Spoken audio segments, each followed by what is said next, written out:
Hello mga bossing, today dumating na talaga finally yung ating pinaka-newest product. Of course, this one is Metatron. So ito yung pinaka-bagong ng box mga bossing. So, if you notice, ito yung old box ni Keyon. So, almost kasing laki lang sila, but still feels premium. So, check natin mga bossing. Of course, pinaka-tagline natin, ito pa rin talaga, brighter lights for a safer drive. Pakita mo sa kanila yung box, boss. Yan. So, ito yung likod niya. So, unbox natin. Quick video na to mga boss. Tapos, meron tayong direct comparison dun sa baba mamaya. Keyon Sondren, tsaka Metatron. Makikita nyo mamaya mga bossing. So, first of all, ano muna natin to unbox. Cutter boy. Ito yung cutter dito. Hindi pa natin. So, ito. Yung mga boss. Smooth lang. By the way mga bossing, very limited stocks lang. So, first of all, we have here the warranty card.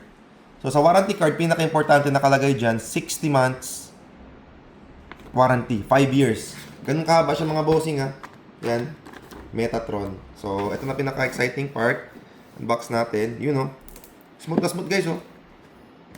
Metatron yan. Tapos, ito guys, makikita nyo, driver pa lang. Solid na solid na. Inspired ba ito guys by Transformers. Ito yung color niya, parang si Optimus Prime. Yan. So, pakita ko sa inyo guys ang difference mamaya. So, we have here the driver, tsaka yung ating bagong LED. So, of course, heatsink niya, aircraft grade pa rin, IP68, waterproof. So, ito siya mga bossing, pogi na pogi. Even here mga bossing, meron na nakalagay Keyon Sondra. So, pag i-compare nyo yung old, tsaka yung new, ito sila. Toe to toe. So, parehas tong H11 socket. Yan. So, mas makapal na yung heatsink nung bago, meaning to say mga bossing, mas matagal na lifespan nito. Tapos, driver-wise, kasing laki lang din. So, be the judge ng mga bossing. Ngayon, pinaka-importante, test natin ngayon. Ano ba yung mas malakas? So, meron tayong sample dito guys. We have here the tester. Test natin guys. Tara. So, meron tayo dito, sa likod, pakita mo na yung likod. Sa taas is si init, si Metatron, and then of course here si Keyon Sondra, flagship natin.